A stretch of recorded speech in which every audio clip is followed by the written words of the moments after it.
अस्सलामुअलैकुम दोस्तों, मैं हूं असलम आलम और आप देख रहे हैं गल्फ एक्सपर्ट। दोस्तों, आप में से बहुत सारे लोगों ने कमेंट में बताया है कि असलम भाई मेरा मेडिकल हो गया है। किसी ने कहा 10 दिन हो गया, किसी ने कहा 20 दिन हो गया, तो किसी ने कहा है कि 1 महीना हो गया है, लेकिन अभी तक मेरा मेडिकल का रिज़ल्ट नहीं आया है।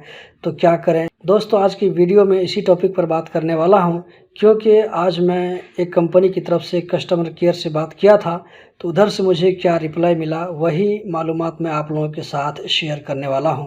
दोस्तों, अगर जानकारी अच्छी लगे तो वीडियो को ज़रूर लाइक करें और इसी तरह की इन्फॉर्मेटिव वीडियोस को देखते रहने के लिए इस चैनल को सब्सक्राइब भी कर लें और साथ में बेल बटन को भी ऑन कर लें, ताकि आपको इसी तरह वीडियो की नोटिफिकेशन मिलती रहे। तो दोस्तों, सबसे पहली बात यह है कि मेडिकल होने के बाद तुरंत रिज़ल्ट नहीं आ जाता है। जैसे 2 दिन 3 दिन के अंदर रिज़ल्ट आना ज़रूरी नहीं है। किसी किसी का आ जाता है, किसी किसी का हफ्ता 10 दिन 20 दिन 15 दिन या महीना भी लग सकता है। आपको परेशान होने की ज़रूरत नहीं है। दूसरी बात यह है कि अगर फिर भी मेडिकल के रिज़ल्ट नहीं आता है, तो आप जो कतर वीज़ा सेंटर में जाते हैं, आपके साथ जो डॉक्यूमेंट रहता है, जो मेडिकल का अपॉइंटमेंट पेपर रहता है, उसके पीछे में देखिए आपको हेल्पलाइन नंबर मिलेगा। उस नंबर पर आप कॉल करके पूछ सकते हैं। दोस्तों, मैंने जिस कंपनी वाले की तरफ से कस्टमर केयर में फ़ोन किया था, उस कंपनी का एक वर्कर का मेडिकल पाकिस्तान में हुआ था, जो कि 1 हफ़्ता हो गया था, लेकिन फिर भी रिज़ल्ट नहीं आया था।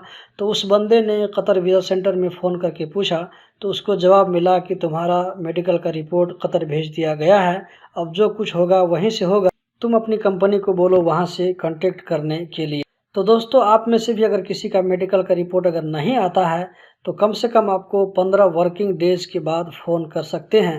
तो आज मैंने कस्टमर केयर में फ़ोन किया और बताया कि 24 तारीख को हमारा कंपनी का एक आदमी का मेडिकल पाकिस्तान में हुआ था, लेकिन उसका रिज़ल्ट अभी तक नहीं हुआ। तो उधर से जवाब मिला कि अभी आपके वर्कर को 15 डेज़ नहीं हुआ है, 15 डेज़ वर्किंग डेज़, इसमें जो है जुम्मा और शनिचर शामिल नहीं होता है।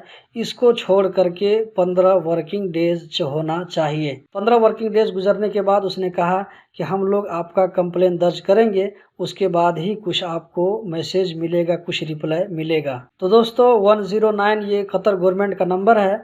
इस पर आप सोच समझ कर फ़ोन करें। वैसे जो है टेस्ट के लिए या कोई चेकिंग के लिए कि फ़ोन मत करें, वरना आपको प्रॉब्लम हो सकता है, क्योंकि हम जो भी कुछ बात करते हैं ये सारा कॉल रिकॉर्ड होता है। और दूसरी बात यह है कि हर कोई बंदा 109 पर फ़ोन करके मालूम नहीं कर सकता है किसी के वीज़ा के बारे में, क्योंकि उसने ये भी कहा कंपनी का कोई रिलेटिव होना चाहिए, जैसे कि मंदूब या जिसको सिग्नेचर का अथॉरिटी है, वही लोग फ़ोन करके पूछ सकता है, बाकी दूसरा लोग फ़ोन करके नहीं पूछ सकता। तो दोस्तों, आप में से भी कोई आदमी अगर इस प्रॉब्लम का सामना कर रहे हैं, तो वो 109 पर फ़ोन करके पूछ सकते हैं, लेकिन 15 वर्किंग डेज़ गुजरने के बाद, यानी जब मेडिकल हुआ है उसके बाद 15 वर्किंग डेज़ गुजरने के बाद ही फ़ोन करके आप पूछ सकते हैं। फ़ोन करने पर आपका कंप्लेन रजिस्टर हो जाएगा और उसके बाद कुछ आपको रिप्लाई मिलेगा। तो दोस्तों, उम्मीद करता हूँ कि आप लोगों को ज़रूर समझ में आ गई होगी कि अगर किसी का मेडिकल पेंडिंग में है, रिज़ल्ट नहीं आ रहा है, तो क्या करना है।